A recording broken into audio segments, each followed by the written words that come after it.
Lawmakers continue to press for answers on the intelligence behind the report that Russia paid bounties to Taliban-linked militants for killing American troops in Afghanistan.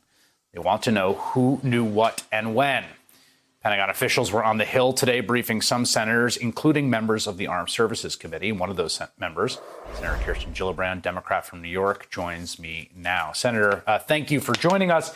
I know obviously there's often classified information in these contexts, but if you can tell us what you learned today. Well, I certainly didn't learn anything that was useful. The briefing that we had was classified, but it was entirely inadequate. We didn't even get the information that you would normally see in the New York Times. I'm deeply concerned that this White House has failed to act, knowing that Russia paid a bounty for the killing of American troops in Afghanistan.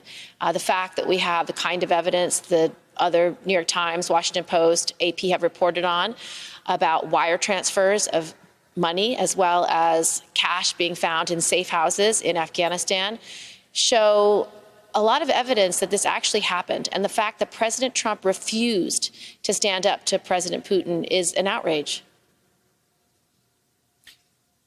What do you think of his reaction thus far? It's striking to me that he hasn't really even reacted still. It's all about it not being true or whether or not he read his presidential daily brief, as opposed to grappling with the underlying substance of the allegation here, which is quite serious and would represent a serious escalation by Russia.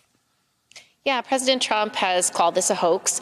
He's called COVID a hoax. The only hoax we have is a president who thinks he's a genius. And so the truth is that President Trump has been unwilling to hold Putin accountable during his entire presidency.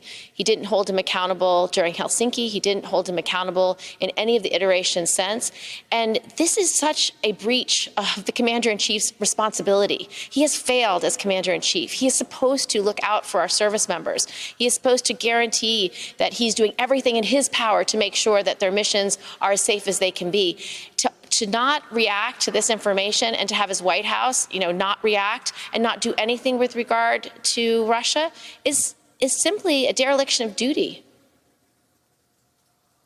The president today threatened to veto the NDAA, that's the National Defense Authorization Act. It's passed, I think, every year. It's actually one of the sort of remaining bipartisan bills in Congress, although there's lots to critique within it because it's an enormous bill. But because of the amendment inside to rename bases that are named after treasonous Confederate soldiers, what would that do on the Hill if the president vetoed the NDAA? Well, we would override his veto, so his veto ultimately would be irrelevant. The fact that this Do you think that? You think you'd have the votes? I do. Yeah, the NDAA typically passes with 90 votes. It is not a controversial bill by the time it gets to the floor generally. And we would override his veto. But again, to say he's going to veto a bill that is as complex and as important as the Defense Authorization Bill over the renaming of monuments and bases is outrageous. The fact that he continues to spew hatred and divide this country on racist lines is just continuation of a president who doesn't understand the American people, is out of touch with the American people, and can't understand what this moment is right now that we're in, that we need a reckoning with generations of racism and systemic and cultural racism within our country. He hasn't been willing to address it, and in fact, all he's done is stoke flames. So I think this president just shows again and again that he's so out of touch with where the American people are right now. There's another very pressing legislative matter ahead of us, and I've talked to members of your Senate caucus about this, and I'm concerned there's not enough urgency. And that is the fact that the economy, after some bouncing back initially in the last 4 weeks as low-hanging fruit was plucked and different things opened up that could, golf courses and landscaping and things like that, is going to stall out. And we're going to see retrenchment, and there might be states that lock down again. And everyone who's a bartender in New York is out of luck as of today, although that probably makes sense for public health reasons. Things are going to get very bad very soon unless the United States Senate passes some rescue legislation to pair with the House's. Is that going to happen? No, because Mitch McConnell refuses to do his job and allow a vote on the next COVID package. My state of New York is suffering. We have budget deficits and gaps in our budgets that we can't fill.